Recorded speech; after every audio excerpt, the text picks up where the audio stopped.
theyeshiva.net. Okay, page Yud Beis, 1, 2, 3, 4, 5 lines from the top. So at last we applied. I should mention that today is the yahrzeit of the author of this Maamar, Rabbi Hillel Paritcher. His yahrzeit is Yud Aleph Menachem Av of the year Tov Reish Chav Daled. That's 1864.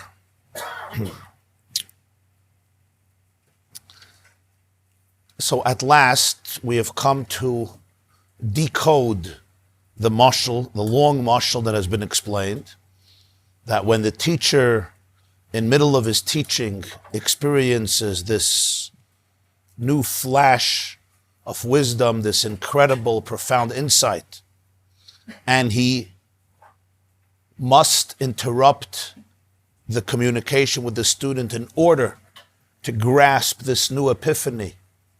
And the interruption happens on 3 levels in 3 stages. On the level of Chachma, where he senses the new insight, but at this point he can still wing it and continue to communicate, even if it's not with the same level of vitality. And in stage B, Bina, where he must already pay much more attention to the development of the new idea, and therefore his words may become confusing, and his inner thoughts, his new inner thoughts, may change the words, which the student will immediately realize that there's something off. And finally, in this third stage of Das, where the teacher will fall silent and all communication will stop, and the deeper he gets closer to the grasping, the more he gets close to the grasping of the new idea, the new hamtzah, the new epiphany, the new insight, the more the distance, the more the absence, the more the silence, to the point that there's no communication whatsoever, not even a gesture with the hand, not even wait for a moment, because he's now totally consumed by the new insight. What's from the teacher's perspective, only the deepest desire to give his student everything, to give his student all truth. In other words, this is coming completely from the love to his Talmud. From the student's perspective, is perceived as absence, distance, detachment, and really, on some level, neglect or abandonment or even betrayal if he doesn't know who his teacher is. And as a result of that, there's 2 dimensions that are both very real. From the teacher's perspective, there is a deep closeness. This may be the deepest moment of closeness, because the entire experience is here just to give the teacher, the student, everything, even the deepest truth. And yet from the student's perspective, it's a moment of very powerful distance, and therefore there's a pain involved. And the 2 are dependent upon each other. They're not separate. It's 2 perspectives of the very same reality. And we can understand how this works in the mashal.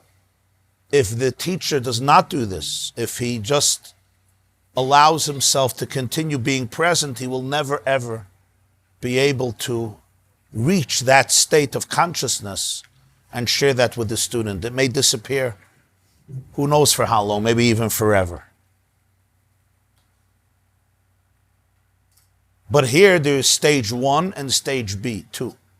Stage 1 is where the student is confused, meaning he doesn't know what's going on. All he sees is this blank look on the face of his teacher, who used to be so close to him and is gone.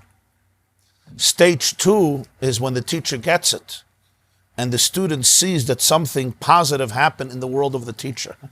He doesn't have it yet, but there is a glow, what we call nihiru da anpin, a brightness on the face, a glow on the face in the teacher. He got it. And that glow itself gives comfort and solace to the student, who could now see that there's something positive happened, even though he or she did not get anything from it. Which, of course, in the Nimshal is the difference between Tlasa, the Poronisa, and Shiva, the Nechemta. Between the 3 weeks till Tisha B'Av and the 7 weeks that follow that. Because as the language that was used from the Kesavim, from the writings of the Arizal, in the stage 1, Tlasa de Puranissa, there's the Histalkus, there is the ascent, the departure from the old Moichin, from the old state of awareness and therefore communication, on the 3 levels of Chachma Bina Das. But if we remember the language that was used all the way back in the beginning, it was that after that, you have the Zayin de Nechemta.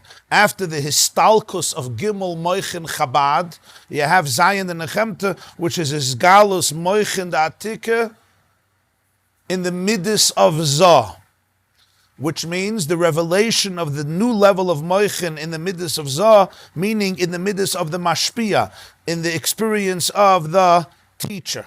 Now we can understand what this means. The reason that there was the Histalkus of the Moichin is because of their perfection. They reached their ultimate state, Soif Maisa. And therefore what happens now is there's Eirus. There's a birth of Moichin Da'atika, of a new level of awareness in the teacher. That is what happens. And from that Eirus, the old Moichin have to leave and dissipate. There has to be an ascent, a departure from it on 3 levels, Chachma Bin Adas. And that's what allows for the revelation of the new Moichin. But the first revelation is where? In the 7 midos of the Mashpia, after it reached this Chachma Bin Adas, which creates a glow and creates the Nechama in the mind of the Mekabel, who now has to get to the next stage, which is opening himself up for this new level of awareness. So that's what we continue now. V'lachein, Yud Beis, 5 lines from the top. V'lachein.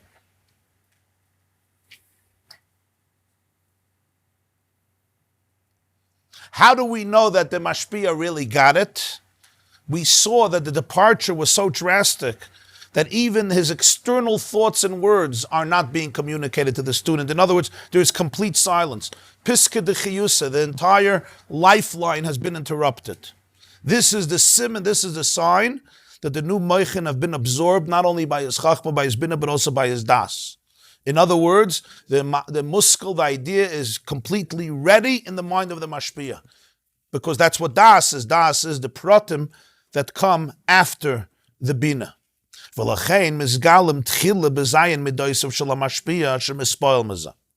And therefore, this idea is first revealed and manifested in the 7 midos of the Mashpia, of the mentor, who's affected by it, who's moved by it. The new awareness affects him on a level of midos, which means it touches his core emotions and values.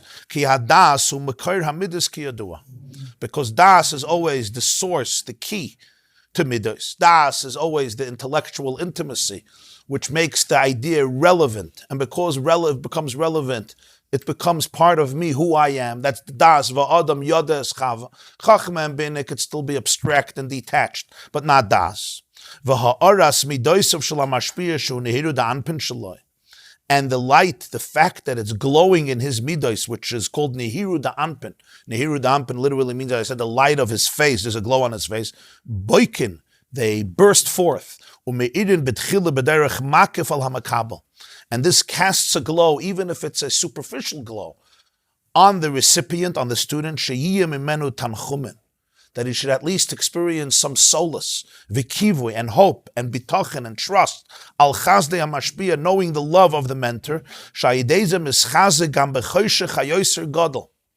that gives him the chizuk, the inspiration, the empowerment, the strength, even in a very dense darkness. Because momentarily, at the moment, there was an interruption of the flow of vitality, as we explained. For him, the words of his Rebbe is his lifeline. He's a Talmud Muvik. He's completely committed not to miss a word. And there's tremendous pleasure and delight, and it all came to an abrupt interruption. And for him, this is you may call it a traumatic, a very deep void that's created. Im kol zehu maimin umekavel lo'er yigadol yosef kanal. Nonetheless, there is a nechama, there is a solace because he trusts, believes, and hopes that there's a new light coming, even though he knows nothing about this new light, because all he knows is that there was a lack of communication. Is the niyud unpil? V'achar kach, and afterwards, hamakif hazeh beikeya b'hamakabel gam b'pnimiyusa. Then could come the next stage where this makif, meaning this light which is still in a state of makif, it has not permeated the student, but ultimately it can burst through and be internalized by him, meaning now he needs to direct his mind and his heart to receive the new, the chadashas. He's taka a good student, very good student, but to be makabel the chadashas, the new insight, the new epiphany, now he has to redirect his moyach and his leiv. And the preparation is always in two stages. Aleph, number one,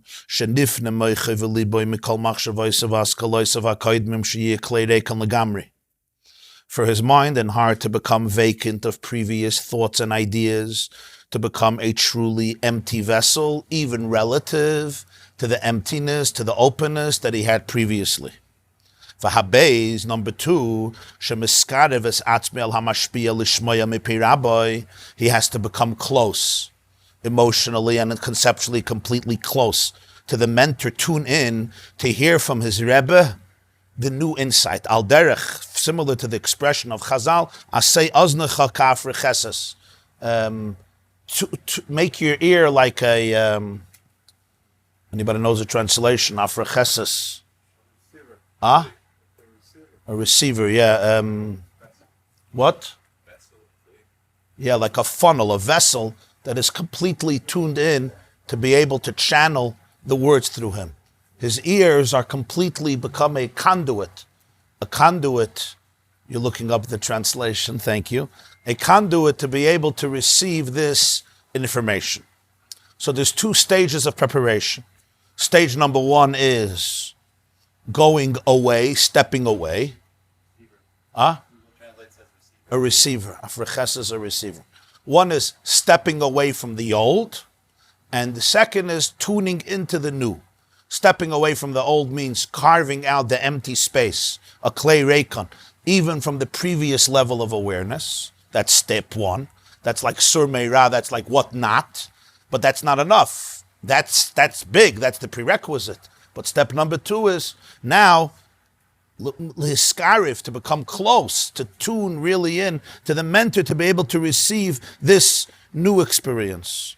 These are the two hafshatas. We spoke before about two hafshatas, two new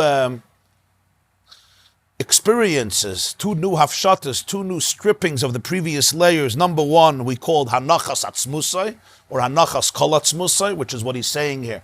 Suspending everything, putting the self on the side, carving out an emptiness, an openness, which is an emptiness, klei reikon, an openness to the new idea, and removing anything else that's there. And number two, opening yourself up, becoming close to become what we call nekuda tachas hayesoid, that I am completely tuned into the new awareness. You're asking, usually when you learn, you want to hold on to the previous because it just adds to that, right? Right. So the Gemara says about Metzia that Reb Zera, Kisalik La'ada di Yisrael, yeah, some Memtan Nisa, or another Gersa Meyatan Nisa, L'shtakach Menei Talmud Bavli. Reb Zera, when he was going to Eretz Yisrael, he fasted 40 fasts or something, 100 fasts. So you should forget Talmud Bavli. So he should be able to understand Talmud Yerushalmi. Now imagine somebody tells you he knows the whole Talmud Bavli, but he wants to start learning Yerushalmi. You're going to tell him, fast for half a year so you forget everything. On the contrary, right? But the truth is that because there's learning and there's learning. Reb Zera understood that the derech halimud of Talmud Yerushalmi is a different derech halimud. It's a completely different paradigm way. And the remembering Talmud Bavli, it's not that he had to forget the facts. You're talking about real learning. The paradigms, the Yisaidus would obstruct and interfere the ability to be able to learn Talmud Yerushalmi. So he pushed it fasted. Imagine 100 fasts.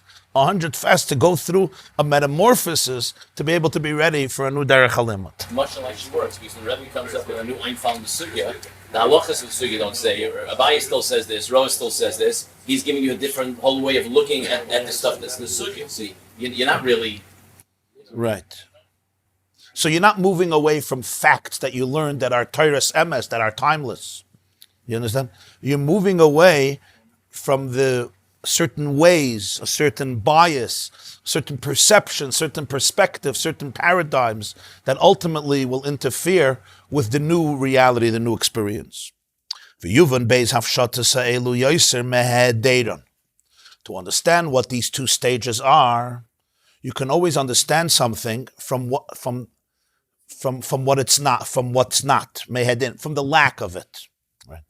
In other words, this is very interesting. When you want to understand something, so understand what's missing without it. If you'll explain to me what's missing without it, so then I'll understand what the contribution is. If you just talk about something, and if this was missing, nothing. So that means it's nothing. You always understand something, and what if I wouldn't have this? And then you can measure always the contribution of it, right? When you see the lack, the header, so then just like we know when somebody's missing something, they often appreciate what they have. Because until you don't, like the pasuk says, "Vayomer lo Yohanes and Macher Chodesh v'nifkadeta ki yipaked Moshevecha."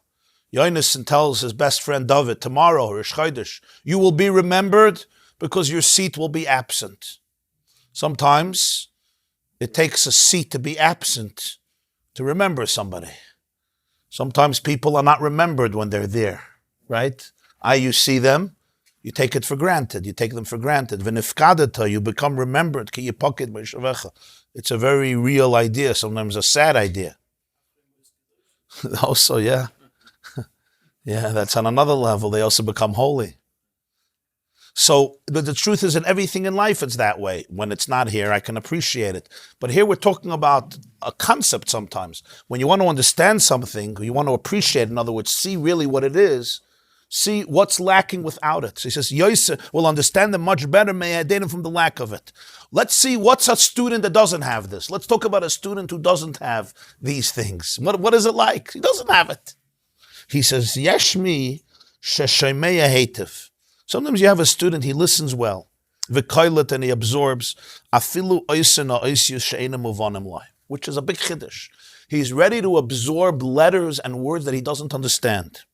As long as they left his Rebbe's mouth, he will listen to them, he will absorb them, which is already a certain madrega, because you have somebody, if I don't understand it, I just shut down.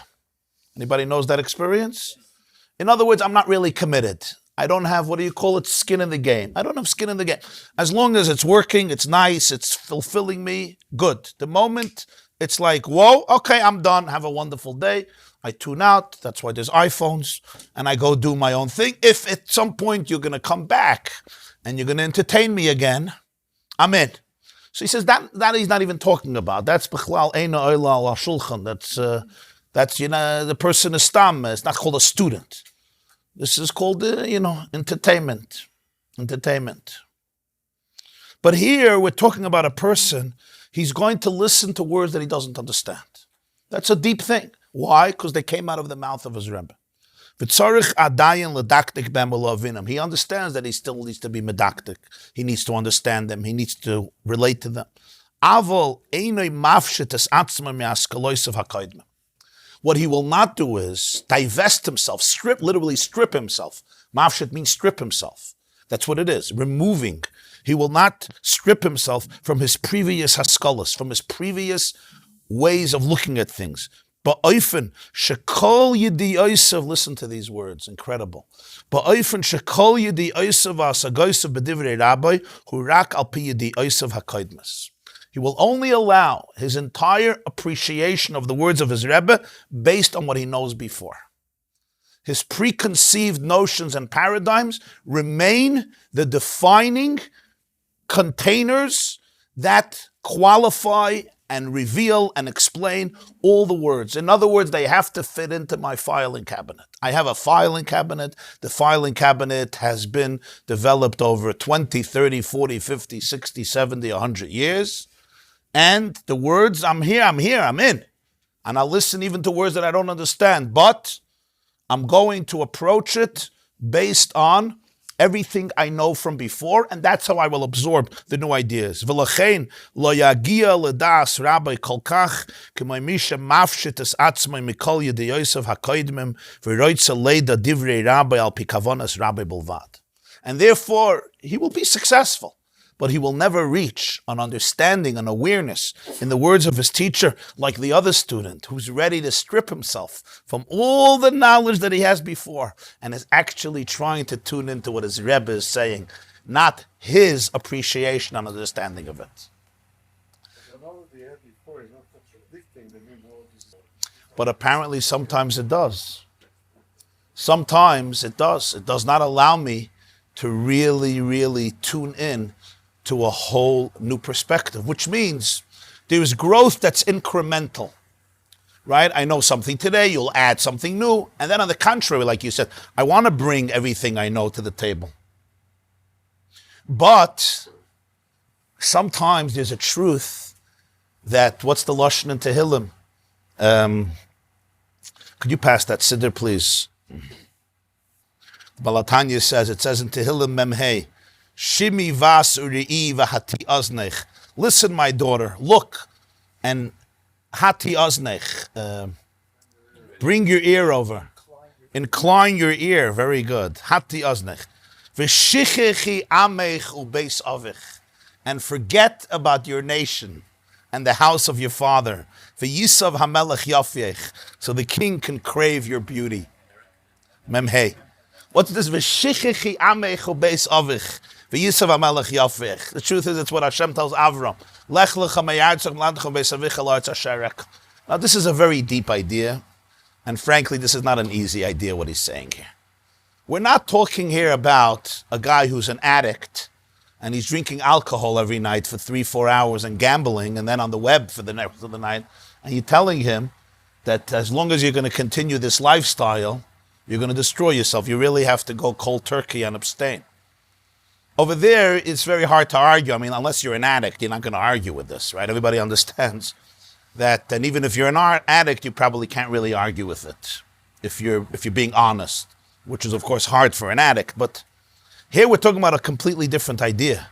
It's rooted in the same idea, and that is, this Talmud, everything is good. He's a real student. He's a real student. And as a real student, his mind is filled with wonderful information. But that's what MS is. What truth demands is that ability to be able to allow every paradigm in me to be challenged, to open myself up completely. And that's why I called it Mesiras Nefesh. Mesiras Nefesh doesn't always mean you're sacrificing your life physically, but sometimes mental Mesiras Nefesh is very, very intense. It's very powerful. Can I truly, truly step away from all of my paradigms and preconceived notions and open myself up to something new? It's not hard. It's very hard. You know why? It means a certain admission that everything I built up really now has to be moved to the side for a whole new reality, for an unprecedented reality. In life, this is a very difficult thing to do. Sometimes you could see it with parents and children. If I have been relating to my children a certain way, and at some point a person realizes they made a very big mistake, the greatest resistance comes from the fact, can one admit that 20, 30 years have been based on my insecurities, my traumas, maybe my good intentions, but I was clueless, I was ignorant. It's too hard. I'm going to fight till the last moment. And even if I hear new things, great. But as long as they fit in to the filing cabinet, I have no problem. If it's a good vart, and I could put it somewhere in, but I have to find a place in the brain for it. And if I have no place, what do? I say the guy is a lunatic. The guy is an extremist. the guy's an apikoiris, the guy is a weirdo. We have all these words to be able to allow ourselves to remain safe, right?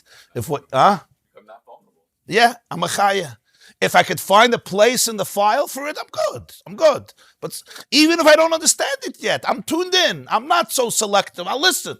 But I take it from where I was. In other words, I'm ready to listen to you as long as it fits into my previous paradigms. He's a wonderful person, but a Talmud he'll never be. A real Talmud he'll never be. A Talmud Muvik. What says a Talmud Muvik? Talmud Muvik means all I want is truth. I want the truth of my teacher. I want the truth. I want the real, unadulterated, raw truth, whatever its consequences. And if that means I have to look in the mirror and say,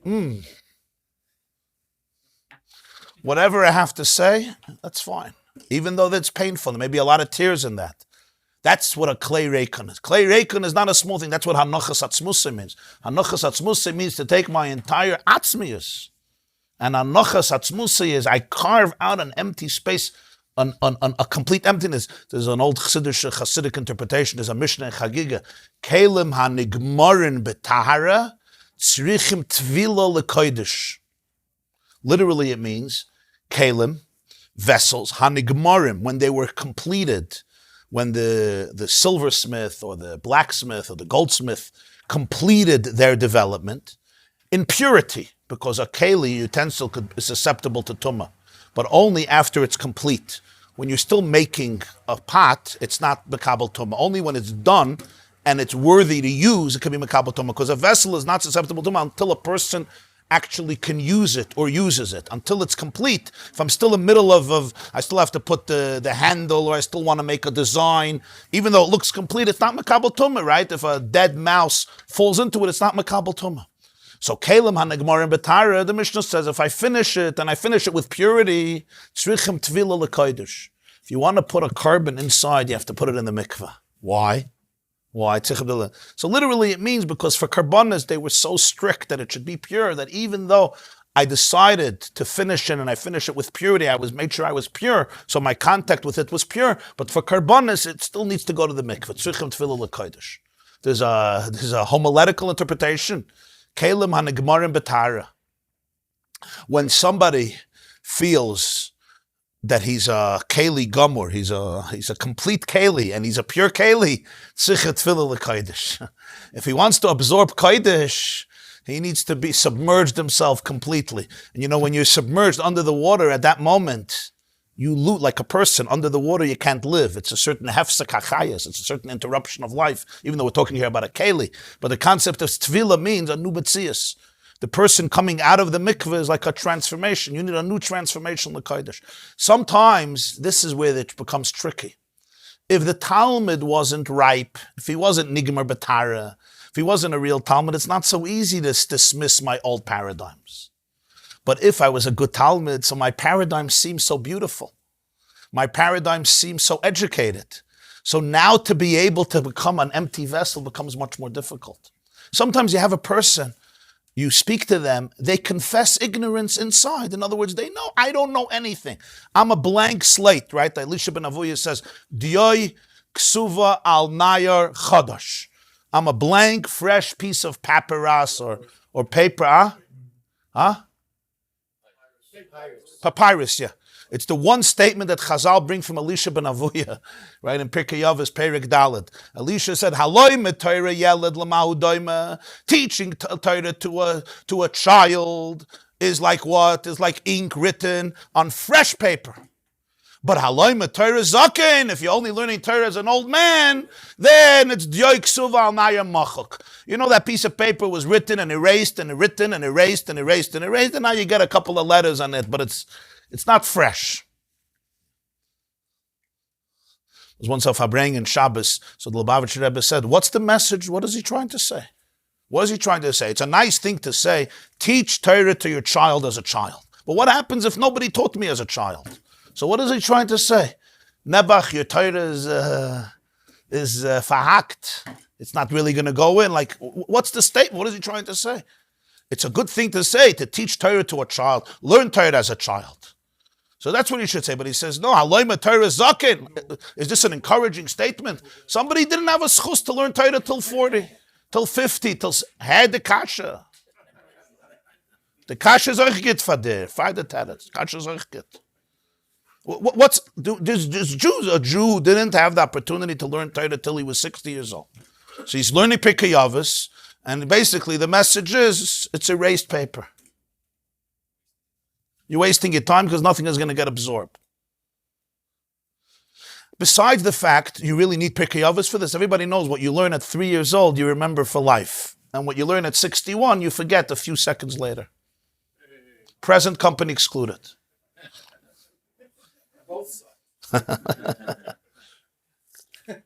We all know what children are capable of learning. We know how many languages you can teach a child. I mean, we dumb them down usually. But you know what children are fertile, wet sponges. They could learn everything. You don't need a Mishnah Pirkei Avos for this. Everybody knows this. Once you hit a certain age, it comes a hakdara, and it takes a very long time. It's not so easy. So the Rebbe said Elisha ben Avoya was actually saying something very profound. At any age, he's talking about any age. At any age, you could learn Torah as a child or you could learn Torah as an old person. Even when you're 80 years old, you could learn Torah as a child, you can learn Torah as a zakeh. That's what he's saying. He's not trying to discourage people who never had an opportunity to learn. He's trying to create a paradigm of how you learn. It's two different ways of learning. Loime, the highest of art. Loime Torah zakeh, huh? You see, he's been learning this Mishnah, and it was a discouraging Mishnah. Because his whole life, At what age did you come to start learning Torah? Very good. Good. You were listening. The Yidah Kaddish, the Svasamas. Yeah. A new Baal Tshuva, yeah, that's what he's saying. It's an attitude. In other words, really a clean slate, to be a clean slate. But how do I even become a clean slate? In other words, me telling myself that I'm a clean slate may be part of the problem. Because that itself, I'm a clean slate because I am a clean slate. This is where a person often needs to allow themselves to be challenged. And when I'm uncomfortable with something, when I find myself resisting and uncomfortable, so I have to ask myself very deeply, is this resistance actually an invitation to be able to let go of the old and open to the new? Now, this student who just finished hearing this unbelievable shiur, Mail, it's not even the first time he came in the morning. He just heard this unbelievable shiur, and now you're telling him, forget everything for the last 6 hours. Yeah. Because the paradigms that were guiding your way of understanding the world, that allowed you to understand the previous shiur, will become the greatest interference and static to understand the new shiur, which is the reason that your Rebbe had to interrupt the shiur. He also had to interrupt it. Why? Because he himself needed a new experience. He couldn't continue winging it. He himself had to depart from the old to get the new. So you think you don't have to depart from the old to get the new? But here's where it becomes tricky. Yesterday's redemption becomes today's exile. Yesterday's expansiveness becomes today's trap. Yesterday's awareness becomes the greatest static for a new level of awareness. And at some stage in life, a person is inclined to say, enough. I've already gone out. I already went to my therapies. I already got out of all my stuff. Enough. I graduated. Ooh, Elisha ben Avoya says, you graduated. That's the beginning of the end. If you graduated, fine. Now you could say goodbye. You could say Kaddish on yourself. Huh? Emmanuel from Atlanta. Isn't that exhausting? Huh? On one level, it's exhausting if you're arrogant. If you're humble, it's the most refreshing thing in the world. If I'm arrogant, it's very exhausting because my arrogance is always challenged by it. But if I become humble, if life is about truth and openness to truth, then it's the most refreshing thing in the world.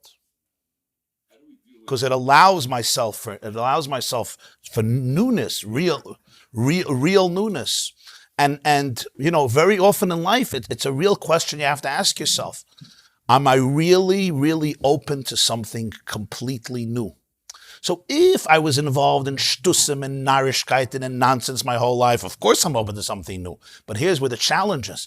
I was listening to good things my whole life, and I thought I was mamish barking up the right tree. And then to say, but now it's time to be able to transcend yourself and to be able to discover something, to something much, much deeper. But if you want to get that, you could get it on your terms. But on your terms will never be on its terms. On your terms means, it works for you. Or what we call, it's a good vart. It's a good vart that fits into the whole roster of Vertlach, So I have another vart, another shir, another vart. Or I can allow myself to be transformed by the information. And to be transformed requires a tremendous sense of humility that is very, very deep. Do you understand what I'm saying? Rabbi Isaac, du verstehst? You understand how hard it is? You understand why people resist it? I'll fight against this. People will... It's professing failure. And by the way, even if consciously you say, no, of course, I'm talking subconsciously, I'm not talking consciously. Consciously, you're a good guy. You say, of course I want to hear. But subconsciously, I will kill. I will kill every new insight. I will make sure to somehow make it work with my system. You want me really to say that I should become a new person? You want me now to be a 1-year-old child? Yeah, a 1-year-old child. A 1-year-old child. You know that 1-year-old child, we were doing that meditation, right, who looks at the raisin and doesn't know what it is. Can I do that? Can I look at this like for 40 minutes, like the baby in the crib and turn it around and say, this is a waste of time. I know what it is. If you think it's a waste of time, you're stuck. It's a waste. I know what it is. I know what it is. Really? You know what it is? Okay. If you know what it is, then that's where you're going to stay. You'll know what it is, and the whole world, you'll know what it is. And everything will fit into that. If I could say, I know nothing. I'm starting. I'm a haloi metoire yeled. This is mamish, a clean slate. Teach me. Teach me truth. Teach me life. Be open. This is the uniqueness of a child. It's the curiosity, it's the inquisitiveness. Most importantly, it's the humility. It's not distorting information based on previous paradigms.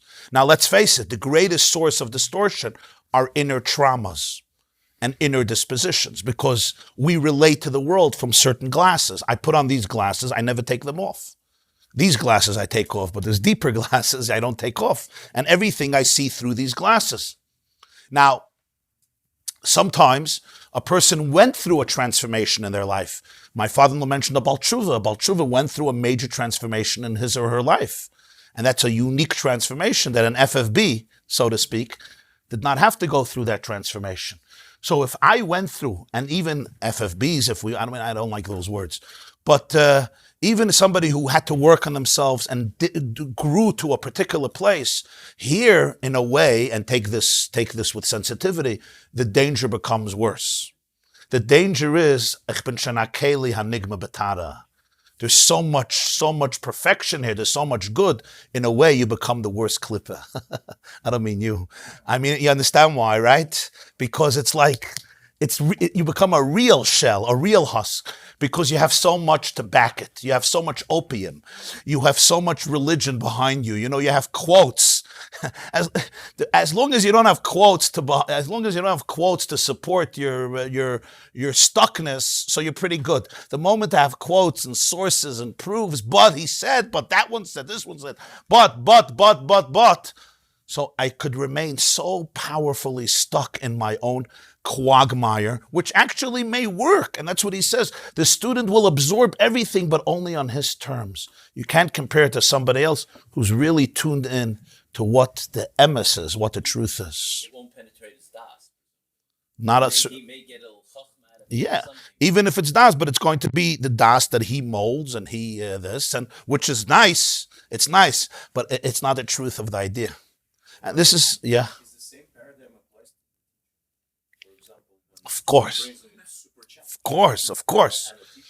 Of course. A teacher will never inspire this in the student if he's not challenging himself on the same level. That was part two. That was of the three things that caused the teacher to get to the sororus, the recoil from the ideas colliding with the student. That was the second. He has to be ready to reinvent himself. In fact, this is what happened in this story. Because he was giving a beautiful shir. Everything was dandy. But then he realized that there's something completely different, and he had to grow silent, which is not easy for him. He himself had to forget himself and his connection. So if he's not open to it, he will not inspire that in the student. You know, there's no such a thing that there was once a big mashpia in Chabad. His name was Reb Nissen Nemenov. So he once said that the Lubavitcher Rebbe told him personally, he says, as memont epis von a Talmud, darf men monnen von sich, lechol apachas kiflayim, doppelt. When you demand something, you're challenging your student in a way, you have to ask of yourself at least double. At least, minimum. In other words, to challenge yourself on the same level as pshit, it's not going to work. Because if you're the mentor, you're in a higher space, at least double. But it's a very profound idea, because it's not like, okay, you grow, and I'll remain in the ivory tower, eat cholent, and I'll watch you grow. It doesn't work that way. And that's when all trust is lost. So 100%. What did you want to ask? How does all this work with the way we've been learning for thousands of years of this fighting back and forth, this chavrusa, this arguing, this bringing what I know, this trying to knock down the other guy to show what's the truth, getting to the truth, as opposed to being open and not having this fight. Right, this is the battle. I don't know. I never heard of this way of learning that you described it. Bavli versus Shalom. What Bavli? I don't. What's Bavli versus Shalom? I don't think it's a. That's what he's referring to. Nobody wants to win. Nobody wants to win. It's a different. I'm saying the whole paradigm of a chavrusa, which is unique to our way of learning, is against this idea. Stubbornness in what you believe. And bringing what you know. Once you get to the truth, But Fine. That's the difference between. But you can have that with still willingness to say, I'm going to give it all up. You can't come with nothing. You can't sit there with nothing and then have the same idea of bringing everything you know to try to get to the truth against what this person is telling you. you mean because Telling what your chavrusa is telling you. you mean because the Chavrusa won't be impressed? Why? No. if you're honest and you give in and you go further. If the fighting of the argument in the Chavrusa is just because I have to hold on to my point, then what type of learning is that? Okay, so V'yesh mi shemafshit es atzmai biyoser umaniach umesalaki diyosev hakoidmim. So this is the first stage in allowing the student the openness to be able to ultimately absorb the new idea. If this doesn't happen, the new idea will never be able to really come in. How does one even begin to do this? I think we begin to do this simply by the knowledge of this fact, the knowledge, the awareness of this concept, that to allow myself to be moved in a way that I don't have to impose my interpretation. The challenge is that how do I even do this? Like, I'm always going to impose my interpretation. Like, I'll allow myself to be moved the way I want to be moved. So how does one really, it's like, almost seems like a vicious cycle, because my eye is always there, right? I'm open to you based on my openness to you. Like, no, I'm really open. Yeah, I'm really open based on who I am. Like that ability to really, it has to come from a very deep, deep place that can observe how I'm responding to things. That's really, I think, where one can begin to get a hold of this. Like you really have to go backstage, so to speak. Go to like a very deep place in your mind that can observe how you're responding to it. Like, what am I doing? What am I doing with this information? Am I manipulating it, or am I not manipulating it? That's the idea of 100 fasts. 100 fasts means that he understood that with his mind, it's too tricky. He will not be able to do it. Because all the information is already clouded. The Bzeda? So geworden a Talmud Yerushalmi. Most people wouldn't even understand it today because the way we learn today is mostly fact. So what's in Talmud Bavli, Talmud Yerushalmi? Another svar, another kash, another answer. The way that Mirayim learned was there was a derech halimud. There were paradigms of comprehension that Talmud Yerushalmi and Talmud Bavli are two different worlds. You're like in a different planet, different rules, different way of thinking. It's hard for us to understand this even. So the process here is a very profound one. Like in this mashal, what happened? The teacher was in a good place. The student was in a good place. There was an intimacy. There was communication. There was life being communicated, and it was amazing. It was incredible. And then that all came to a brutal end, a very brutal end. For the teacher, for the student, what really happened is I'm left with nothing now. The old idea is gone, a new idea I have not, and I'm not gone, my teacher is gone, everything is gone. If there's no trust, he runs away. He runs away, that's it, I'm done. And he tries to fill the void other ways. If he's a real student, he remains. And in that stage, there's stage one, the tlasa de puranissa, where there's just concealment. Concealment is the new idea just came into the world. A new light came into the world, and that new light is overwhelming. And if the teacher and I remain in the same paradigm, we'll never grasp it. And therefore, he moves away from the old paradigm. And I'm left, right? What was the expression? Hanging dry, so to speak. I feel that way. But really what's happening is a new awareness was born in the world. And if I ever want to grasp that awareness, I have to go through this stage. Because if I remain and the teacher remains in the old stage, this new light will be lost. We call this the light of Mashiach, the light of Geula, the light of a Beis HaMikdash, right? That new light. But at this stage, the new light, we explained in the last shir, a very important Friday shir, why Tisha B'Av Mashiach was born. That's the new light. But that light comes with a destruction. Always a destruction. That's very, very powerful and very painful. Very painful. Shiva de Nechemta is, I don't have the new light yet.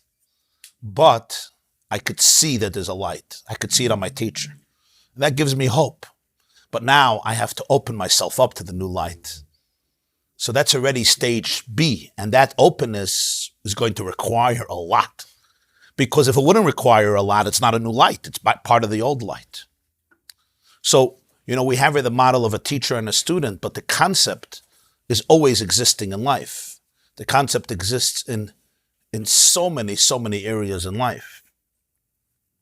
The essay I sent out for Shabbos, some of you got it.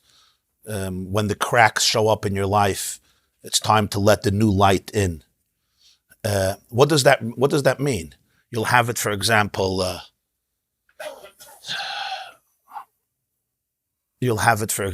with your relationship with children sometimes. That's a challenge a lot of people have. As I said before, you educated your children, you tried hard, you're a wonderful father, you're a wonderful mother, everything is good. Suddenly there's cracks everywhere. There's cracks everywhere. And what am I left with? I'm left with confusion, uncertainty. I don't know what's happening. And then sometimes there's darkness, there's negativity, there's detachment. Yeah? Your child somehow disassociates from you, or you find yourself disassociating from your child. What's happening now? Most people would say this is the darkest moment. And there's a good reason for that. We call Tisha B'Av the darkest day. Comes Chassidus and says, it's the darkest moment because it's also the brightest moment. That's such a powerful idea. It's the darkest moment. There's no denying that. We're not in La La Land, but it's because it's the brightest moment, because a new light just set into the world. And because a new light just set into the world, the old light got to go. The old clarity got to go. What am I left with? Nothing. I'm mamish left hanging. It's between one yesh and another yesh. There's a complete ayin. It's the seed that decomposes in the ground before it can grow. We spoke yesterday, right? That seed has to go through a major bittul. It got to be thrown into the pit and decomposed, not once, but many times. And what happens in that decomposition? You look at the seed like, Nebach. Wait. You give me 70 years. Or 10 years, 5 years. You'll have the most delicious apples, dates, and figs for me. The point is, at the moment of decomposition, you're left with nothing. You're left with nothing. But that's the moment. That's the moment that the seed opens up itself to a space where it can become a source of tremendous vegetation and produce. That moment of darkness, that moment of confusion, I don't know what to do. There's complete uncertainty. You know why? Because a new light was just born. And for the new light to be absorbed, the old light got to go. A person has this experience. I didn't give this metaphor with children in the essay, but a person has this experience in a marriage. There's a marriage, it seems blissful, all is good, and suddenly crack, crack, crack, crack, crack, crack, crack, crack, crack, crack, the wall is now falling apart in the house. At one level, you could say it's all over. But if you understand the pnimiyus, this may be the best moment, a painful moment, but the best one. Why the best moment? Because this is challenging you to a new light. Yes, maybe you were living in La La Land in a very shallow place. The same is true your relationship with Hashem, your relationship with yourself, and almost in every area of life, in every single area. Take happiness, right? It's those moments of darkness that can be seen in two ways. It's darkness, or there's a new light that God wants me to have. And this new light means that the old light got to go, because the old light is what's interfering to the new light. It's like the old structure doesn't allow your house to be an expanded house. So you have to demolish the structure, break down the walls to create space. But breaking down walls is not fun, especially knowing the contractor who will not rebuild them so fast. So it's always a very difficult moment, but it's always the greatest moment. What do you do to hold on during those moments? What do you do? What do you do to hold on? That's what Shiva Nechemta. Shiva Nechemta is, I don't know how it's going to work, but I know it's going to work. I know that there's a light. I could see that there's a light. Now I have to open myself up to it. Yeah? When you speak about Rosh Chodesh, what's Rosh Chodesh? Rosh Chodesh is the new month. You can't see the moon. You know why you can't see the moon? Because it's actually in closest proximity to the sun. What allows us to see light on the moon? Reflection of the sun. When is the moon in a perfect position where there's a straight line of the sun, the moon, and the earth? The moment that there's alignment of the sun, the moon, and the earth, that's called the Moilad. The moon is reborn. And at that moment, you'll never see the moon. You'll never see the moon. When are you going to see the moon? When it grows distant from the sun. It starts moving away from the sun. If you have the sun here, and the moon here, and the earth here, so the moon is facing the sun completely. So the half of the moon that's receiving light from the sun, we don't see. So that's the time when the sun is mamish, giving all the light to the moon. It's in its closest proximity from the whole month. The 15th of the month, when there's the most light, it's the furthest away. The 15th of the month, the sun is here, the earth is here, and the moon is here. So we get a perfect image of the sun, of the moon. Rosh Chodesh, right? We call Moilad Halavana, you don't see it. Why don't you see it? Because it's reflecting the sun. It's like reborn. It's completely in touch with the sun. What does it look to me like? Darkness. When it moves away from the sun, when it gets this, suddenly I have the light. Isn't that a funny thing? Yeah. With your own son as well. Yeah. It's interesting how Jewish months work. The numbers go up. Tesvav, 15, the moon wanes, but the numbers still go up. Tezayin, Yud Ches, Yud Tes, right? All the way up. You would think that it should start going down. Because when it goes up, it really means it's more, but it's not really more, it's less. It's following the moon. But the truth is, what do you mean by more and less? It's really going up. The moon is becoming smaller. But why is it becoming smaller? It's becoming smaller because it's getting closer to the source. And whenever it gets closer to the source, the old light is being diminished. So if I remain removed from the source, I have amazing light. When I get closer to the source, the light gets more and more and more diminished. Yeah. I'm waiting for the new rebirth, the Moilad. Rebirth means I'm becoming a child again. And how do I become a child? I become smaller and smaller, have less light and less light because I'm experiencing more of the source. And because there's more of the source, therefore my light is being diminished. Huh? You need the bittul. You have to lose yourself. And then in that moment of rebirth, you don't see the moon. You don't see the moon at all. And then when it moves away, you could start seeing the light. So in terms of the light of the moon, it's getting diminished. In terms of the relationship with the source, it's getting more and closer and closer and closer. So whenever there's a new light, a light from the source, the old light is diminished. And the more it's diminished, the more there's a new light. Like this teacher, the more his absorption of the new light, the less the communication. And the communication wanes and it gets less and less and less and less until it disappears. Why did it disappear? This is the moment of rebirth. This is the moment of the Moila. The reason the light disappeared, he stopped talking to me, is why? Because he just got the new light. Till now, he didn't get the new light completely. He just had an intuition of it, so he could continue teaching. In other words, he could still reflect light. He could still be the moon. The moment when he gets the real light, we call it the Moilad. The Moilad, he's perfectly aligned with the sun. What happens? He grows dark. I see nothing, nothing, nothing, nothing. It's the worst moment, and it's the best moment. It was the best of times and the worst of times. And it's exactly the same thing. The worst time was, the worst of times was the best of times. But at this point, I don't feel it. All I see is a dark moon. I don't see anything. So I'm left in the darkness. Why am I left in the darkness? Because the moon just absorbed a completely new light. And the moon wants to give it to me, but not yet. So at this moment, I'm left with nothing. All I'm left is with cracks, confusion, uncertainty, a lot of pain. However, if I trust and I stay with the program and I stick it out and I invest in the process, what happens is I open myself up to a new light, Gewalt. And when you open yourself up to a new light, everything is changed forever.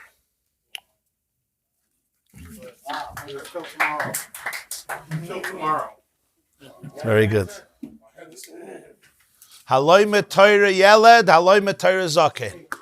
The Hest? People come to a shiur, right? They're often cynical. They heard everything.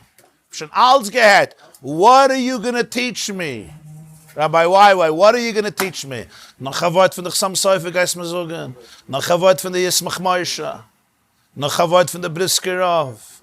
Noch ein Wort von der Chaim Klayakar. Was geist mir sagen? Right? We shut down. We become old.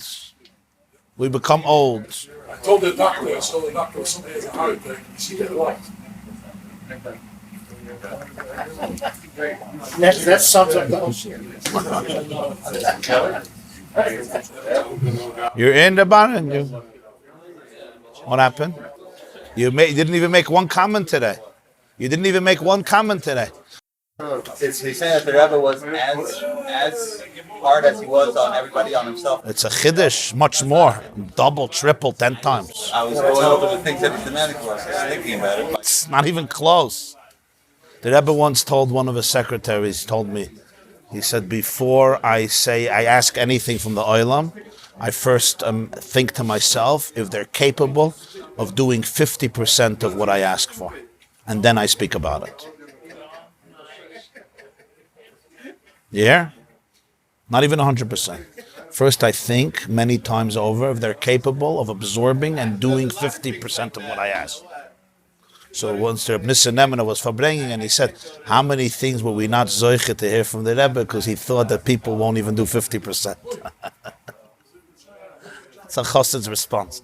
How many things did we lose out because we didn't think we're ready to even 50%. There's this concept of a new slave. You can't ask questions. Whatever you ask, you obey. That itself, that's the process. First you have to No. A new slate doesn't mean I take a sledgehammer and I knock my brain out. A new slate it's an inner place. You understand? It's not, you can't force it. Say, okay, now I have a new slate. What do I do? A new slate is just a complete commitment and readiness. It's a very... He was asking. He says go back and forth. That's how Only way you to don't get fit to your chavrusos. You know, I'm learning. You have to have a real. a lot of people didn't do it. A lot of chavrusas taka are not... That's why your question was very deep. Because if the teacher is not ready to do that to himself, he will lose the student. Yeah. The first one to do it has to be the teacher. And maybe that is what makes him the greatest teacher, that he's ready to do this more than the student. What allows him to be a teacher? What puts him in the position of a teacher? That he's the first one ready to say, I'll change everything. He's ready to be challenged. If not, then it's a joke. Then it becomes a mockery. Then he himself becomes the greatest interference to his own wisdom. And unfortunately, all the kids that I know that have any intelligence, they shut up. They don't know how to deal with it. They don't know how to balance the old good that they found in Torah with a new evidence of. No. Rabbi, what you said yesterday, Monsey was there. That's that I think you can see a lot of kids. So, a lot of kids that kind of addictions is when they go back to triggers, it's because their parents did not believe in them.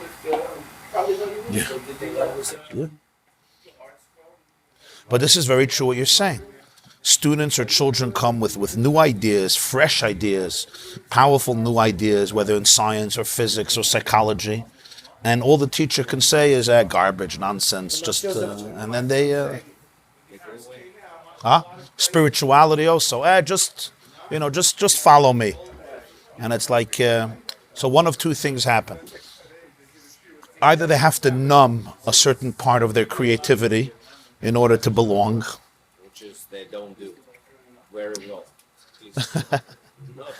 At least your kids don't do it. Some kids do it, unfortunately. Or they have to detach. Like there's no trust anymore. Rebbe Zriel tafasta, katafta, efa timtzadza, afmakna, lo timtzadza. Haloi metorah yelad. I'll ask a question. I've given shiurim for many years. There's two types of people that come. There's people that don't come. Okay. There's people that don't. There's people that come, that should try it out. How entertaining is Rabbi YY? Somebody tells me, he says, I try to listen every day, but there's not enough jokes, and that's it. Fine. Okay. Yesterday I finished the shiur, whatever it was, an hour and a half, 2 hours. I leave. Somebody says, thank you for the entertainment. Okay, fine. Your jokes are funny even at 1.5 of you. That listen a lot. Thank you. Thank you. But there's two types of people who come and listen. One person I see is their life changes from the ideas, from the truth. Their life, they're just transformed. And they're mesmerized by the information. They're like with an open mouth, so to speak. And others can't get to that space. It's not there. It's like, it's nice, it's good, I like it, it's good stuff. What's the difference between the two? It's not that one is more or less intelligent than the other. They're both very intelligent. For one, there's mamash a transformation. Yeah? Mamash. There's a few people who sit or listen virtually. I get messages from them. It's like oxygen. They allow the power of the ideas to penetrate them and remake them constantly. And others don't. It's a very powerful idea. Der heißt was ich sag? Huh? I see him with the open mouth. Yesterday I watched and closed eyes. I watched more him than you. It's a difference in the nature of the person. It has to do with age also. The older you are, the less. I love it.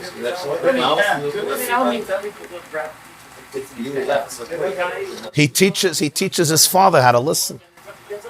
I observed him yesterday. Mitalmidei Eisa mekulam. I told Mr. He was coming to the 2 shiur. hours. I told him when he first came to the shiur, I said there was a man coming to the shiur nine months ago. And there's another man coming to the shiur now. I said, what do you mean? I said, no, it's the same person. Beautiful. Panam chadash is ba'olaka. But it's a fascinating thing. And you can't force this on somebody. You can't say, allow the material to reinvent you. You can't tell that to somebody. Because if it's coming from somebody else, it's not reinventing. It's a very deep, deep process. It's really allowing truth, allowing Ein Sof to reinvent you. Wow, it's amazing. And once that happens, it never stops. Because infinity will not stop reinventing you. Because if it does, it's not infinite, right? If there's a certain point where, okay, this is it, then it means I just closed off. I just closed down.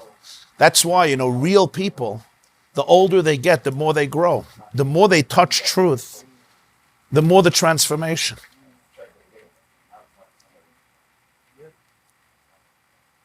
It's a fascinating, usually formidable years, teen years or young adult years, but by the real people, the transformation between 70 and 80, it's hard to understand this, and it's very few in a generation. Between 70 and 80 is greater than the transformation between 10 and 30. And it wouldn't make sense. 70, you're done, retired, right? Time for the Einiklach, for the Ur Einiklach. No. If it's infinity, it's the other way around. The more in transformation. I'm not 70 yet, but that's what they say. Rabbi Litzman comes every day with a fresh slate. He doesn't... comes every day. They haven't thought of Baruch Hashem.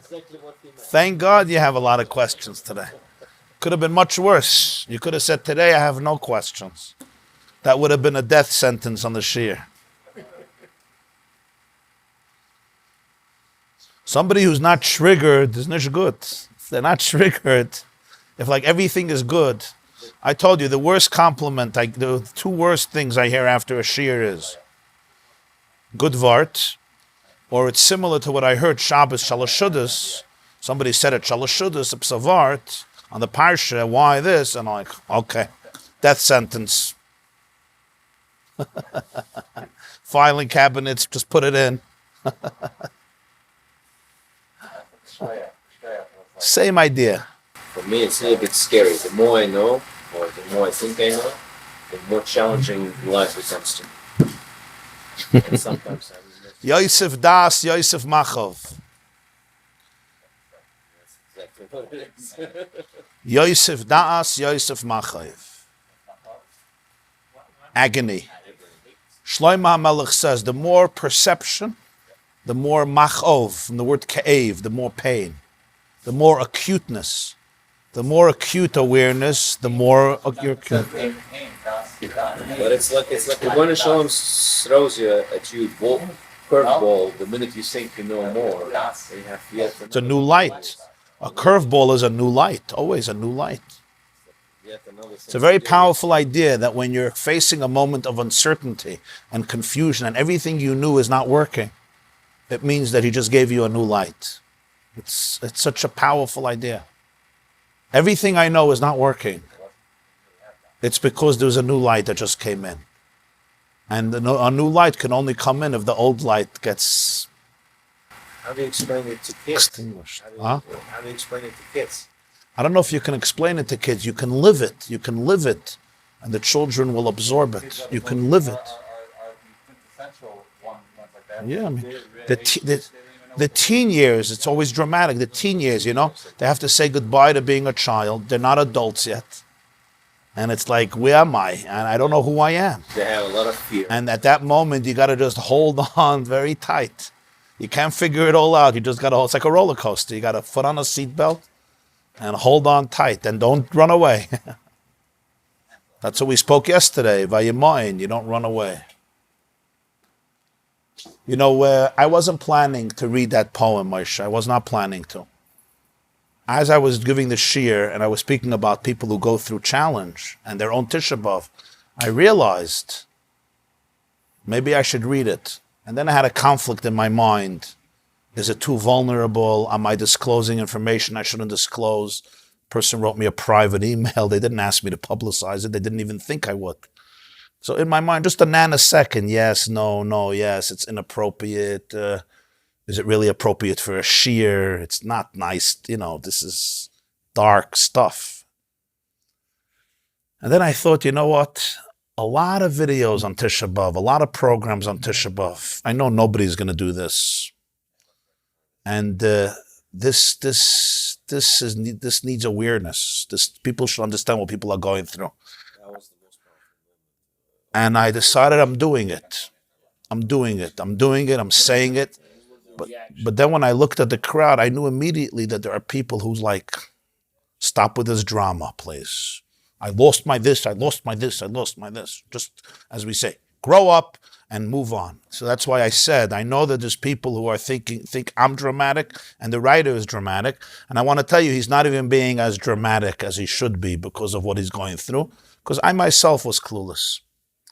And you saw it triggered a very powerful electricity. There was like a hush in the crowd. I mean, whoever was there saw it, right? It was like there's levels of electricity. On the hookup, probably you couldn't hear it on the videos, but it was very intense. Nachon Israel, it was intense. Haya chashmal. Okay. There was like a helem, like a certain shock. Okay. I didn't prepare it. That's why I had to check the email. I was hoping that the email, I didn't archive it or this. It was there, so I got it. Because I knew I wasn't preparing it, so I didn't have it ready. But I want you to know that the writer of the email, and he sent it last night, the night of Tisha B'Av.